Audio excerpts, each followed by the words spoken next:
Severance Season 2 Review. Apple TV Plus thriller goes deeper, darker and wilder. And what's with all those baby goats? If you're a fan of Severance, the Apple TV Plus dystopian corporate fantasy series, you might want to know at the outset that this review of Season 2 is written by an innie, a bright-eyed, responsible, uncomplaining employee of this website's publisher. And as an innie, I can be counted on to avoid spoilers. You wouldn't like them. As with the show, there's also a corresponding outie, whose at-home consciousness has been split off from that of the at-work innie. The one consciousness has no idea what the other one is up to, is the gist of it all.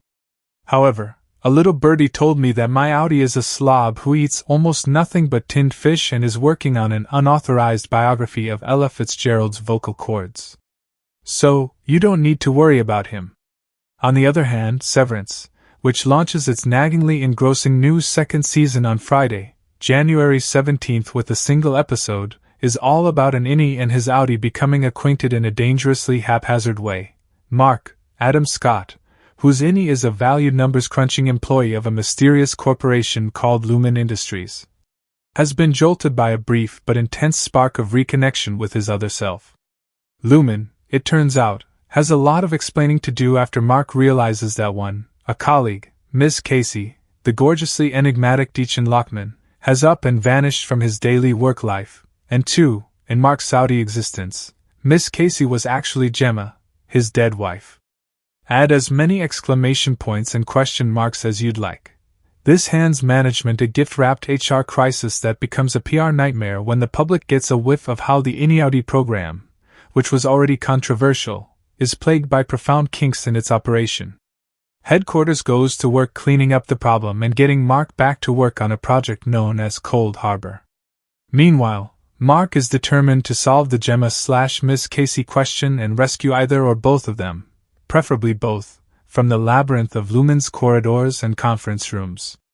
Those are the two major plot strands of the new season, which has sacrificed much of the playfulness of Season 1 for some terribly complicated world-building that leads, at least, to one mind-bending conversation between innie and outie.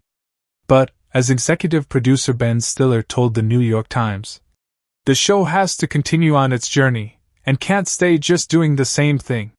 Fair enough. There's still quite a lot of funny if disconcerting business involving, among other things, an office retreat that looks as miserable as the wintry frontier in The Revenant, a secret company department that houses baby goats, presided over by a kind of company shepherdess, Gwendolyn Christie, and a new manager, Sarah Bach, so young she could have been hired from the Babysitters Club. And someone keeps whistling. Wreck of the Edmund Fitzgerald. What you learn of management, though, is sinister, sly, and not fully comprehensible, at least not by the end of this season's 10th and final episode. It's like an invisible slack chain, filled with poisonous comments by the higher-ups, and it's accidentally been shared with you, a lower down. Lumen, as you might gather from glimpses of boardroom business, seems to have grown out of some kind of prairie religion or cult. Its history is represented, and revered, in hideous, large-scale office paintings and the occasional peculiar ritual, such as ordering a commemorative bust made of molded fruit for an employee's funeral lunch. The human face of this shadowy enterprise is a just-promoted supervisor, Milchick Trammell Tillman, giving possibly the standout performance of the season. Milchick can never quite get the hang of balancing a smiling approachability against cutthroat necessity. This makes him, essentially, the worst of the show's villains. Then again, you have to feel a twinge of pity for someone faulted in his employee evaluation for not using paperclips correctly. To go any further with the plot risks giving too much away. But we will say this.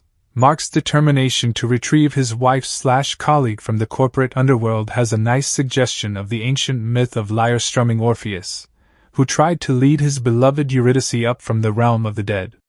A botched job, it turned out. If Orpheus had interned for a summer at Olympus, the lumen of the gods, he might have understood how to follow rules. Beyond that, it's not a criticism of Severance to point out that very few of the many characters are actually likable, other than the wife of one of Lumen's employees, probably because she's played by the supremely empathic Merritt Weaver.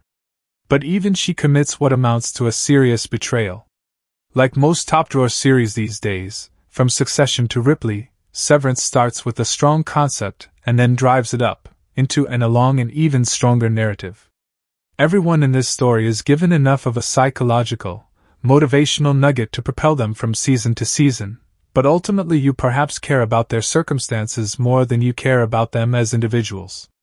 In Severance, at least so far, it's hard to sympathize with innie over outie, or vice versa, yet it's just this strategy, to justify our small lecture, that manages to end the season with a whopper of a cliffhanger. It's quite the payoff. You couldn't ask more of the performers, especially Patricia Arquette as disgruntled manager Harmony Coble. Speaking in a low, muffled, menacing voice, she sounds as if she were trying to order a hit job while eating an everything bagel smeared with cream cheese. And keep an eye out for Robbie Benson.